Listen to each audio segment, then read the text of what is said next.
இந்த செய்தியை உங்களுக்காக வழங்குவது அருண் மசாலா. 1983 ஆண்டிலிருந்து தரத்துடன் தன்மை மாறாத அறுசுவை சமையலுக்கான அருண் மசாலா.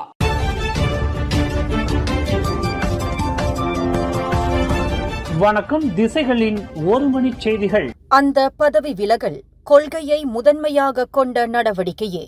துணை பிரதமர் அஹ்மத் ஜஹீர் ஹமீடி விளக்கம்.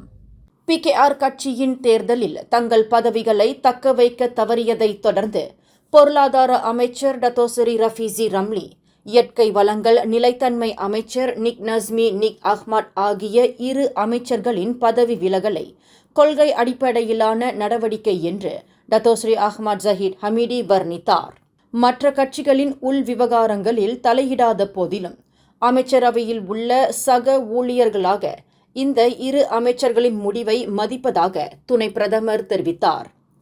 ரஃபீசியின் பங்களிப்பும் நிக் நஸ்மியின் பங்களிப்பும் மிகவும் பயனுள்ளதாக இருந்தன என்றும் அவர்களது இடங்களை PKR கட்சியை சேர்ந்த மற்றவர்கள் நிரப்புவார்கள் என்றும் அவர் குறிப்பிட்டார். அமைச்சரவை நியமனங்கள் பிரதமரின் முழுமையான அதிகாரத்திற்கு உட்பட்டவை என்றும் அஹ்மத் ஜஹீர் உறுதிப்படுத்தினார். பிரதமர் டத்தோஸ்ரீ அன்வர் இப்ராஹிமுக்கு தனது ஆதரவை திரும்ப பெற்றதாக கூறப்படும் குற்றச்சாட்டை மறுத்துள்ளார் PKR துணைத் தலைவர் சங் லீ காங். அறிவியல் தொழில்நுட்ப புத்தாக்க அமைச்சரும் தஞ்சோங் மாலிம் நாடாளுமன்ற உறுப்பினருமான சங் லீ காங் சமூக ஊடகங்களில் பரவும் இத்தகைய கூற்றுகளை அறிவுக்கு பொருந்தாதவை என்று தனது முகநூல் பதிவில் தெரிவித்தார். PKR கட்சியின் சமீபத்திய தேர்தலில் தோல்வியடைந்ததை தொடர்ந்து டத்தோசரி ரஃபீசி ரம்லி, நிக் நஸ்மி நிக் அஹ்மத் ஆகியோர் அமைச்சரவை பதவிகளில் இருந்து விலகியது மக்களாட்சி முறையையும் கண்ணியத்தின் மீதான அவர்களின் நம்பிக்கையையும் காட்டுகிறது என்று அவர் கூறினார். இத்தகைய சூழ்நிலையில் கலங்கிய நீரில் மீன்பிடிக்க மற்றவர்கள் முயற்சிக்க வேண்டாம் என்றும் அவர் வலியுறுத்தினார்.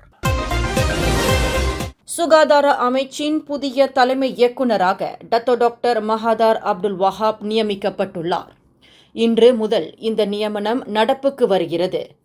மாட்சிமை தங்கிய மாமன்னர் சுல்தான் இப்ராஹிம் இந்த நியமனத்தை ஏற்றுக்கொண்டுள்ளார் என்பதை அரசாங்கத்தின் தலைமை செயலாளர் தான் ஸ்ரீ சம்சுல் அஸ்ரி அபுபக்கர் அறிவித்தார். 56 வயதான டாக்டர் மஹாதார் கோலாலம்பூர் பொது மருத்துவமனையின் அவசர சிகிச்சை பிரிவின் முன்னாள் தலைவராக பணியாற்றியவர் என்பது குறிப்பிடத்தக்கது.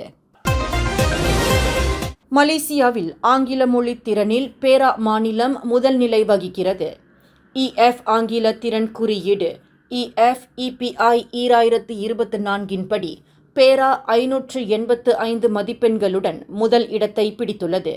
ஒரே ஒரு மதிப்பெண் வேறுபாட்டில் கெடா அடுத்த நிலையிலும் 583 மதிப்பெண்களை பெற்று பினாங்கு 3வது இடத்திலும் பெறுகின்றன. உலக அளவில் மலேசியா 26வது இடத்திலும், ஆசியாவில் சிங்கப்பூருக்கும் பிலிப்பைனுக்கும் அடுத்தபடியாக 3வது இடத்திலும் உள்ளது.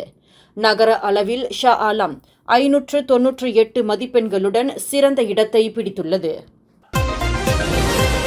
2 மில்லியன் ரிங்கெட்டுக்கும் அதிகமான மதிப்புள்ள 6100 அட்டைப்பெட்டி சிகரெட்டுகளை வடக்கு மண்டல பொது நடவடிக்கை படை PGA கைப்பற்றியது. பினாங்கு பால சந்திப்புக்கு அருகில் உள்ள வடக்கு தெற்கு நெடுஞ்சாலையில் நடத்தப்பட்ட சோதனையில் ஒரு நபர் கைது செய்யப்பட்டார். வரி செலுத்தப்படாத இந்த சிகரெட்டுகள் நாட்டின் தெற்கு பகுதியிலிருந்து வடக்கு சந்தைக்கு விநியோகிக்க கொண்டுவரப்பட்டவை என்று PGA வடக்கு பிரிகேட் கமாண்டர் ஷாரும் ஹசீம் தெரிவித்தார். மேலும் பினாங்கு, கெடா, பேரா ஆகிய மாநிலங்களில் மிக கடுமையான கண்காணிப்பு பணியில் தனது படைப்பிரிவினர் ஈடுபட்டு வருவதாகவும் அவர் குறிப்பிட்டார். இங்கிலீஷ் பிரீமியர் லீக் காற்பந்து ஜாம்பவானான மான்செஸ்டர் யுனைடெட் புக்கிட்-ஜாலில் தேசிய மைதானத்தில் நேற்று இரவு நடந்த போட்டியில் ஏசியன் ஆல் ஸ்டார்ஸ் அணியிடம் 0-1 என்ற கோல் கணக்கில் தோல்வியடைந்தது.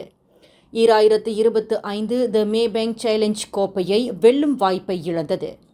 ரூபேன் அமோரிம் தலைமையிலான அணிக்கு 72,550 ஆதரவாளர்கள் முன்னிலையில் ஏற்பட்ட இந்த தோல்வி ஹாங்காங்கில் நடைபெறவிருக்கும் அவர்களின் அடுத்த பருவத்திற்கு முன் ஒரு கசப்பான அனுபவமாக அமைந்தது.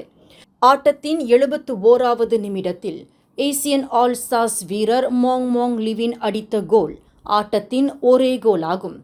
இந்த படுதோல்விக்கு பிறகு மான்செஸ்டர் யுனைடெட் வீரர்கள் காற்பந்து ரசிகர்களின் கிண்டலுக்கும் கேலிக்கும் ஆளாகினர். மாரான் கம்போங் பாயா பாசேரில் உள்ள மணல் பம்ப் அருகே உள்ள ஆற்றுப்பகுதியில் நேற்று பிற்பகல் ஆடவர் ஒருவர் சடலமாக மீட்கப்பட்டார். 58 வயதுடைய அந்த நபர் சுமார் 3 மணியளவில் மீனவர்களால் மிதக்கும் நிலையில் கண்டறியப்பட்டார். பஹாங் மாநில தீயணைப்பு மீட்பு படை துறையின் கூற்றுப்படி மிதந்து கொண்டு இருந்த உடலை மீட்க ஓர் அலுமினிய படகு பயன்படுத்தப்பட்டு பின்னர் மேலதிக விசாரணைக்காக அது காவல்துறையிடம் ஒப்படைக்கப்பட்டது. சேறு நிறைந்த மணல் பகுதி காரணமாக படகை இறக்குவதில் சிரமங்கள் ஏற்பட்டதாக மீட்பு படையினர் தெரிவித்தனர். இந்த செய்தியை உங்களுக்காக வழங்கியது அருண் மசாலா. 1983 ஆண்டிலிருந்து தரத்துடன் தன்மை மாறாத அறுசுவை சமையலுக்கு அருண் மசாலா. மேலும் செய்திகளை தெரிந்து கொள்ள கீழே இருக்கும் பெல் பட்டனை அழுத்துங்கள். உங்கள் மகிழ்ச்சியை வெளிப்படுத்த லைக் மற்றும் ஷேர் செய்யுங்கள். தொடர்ந்து திசைகளோடு இணைந்திருக்க சப்ஸ்கிரைப் செய்யுங்கள்.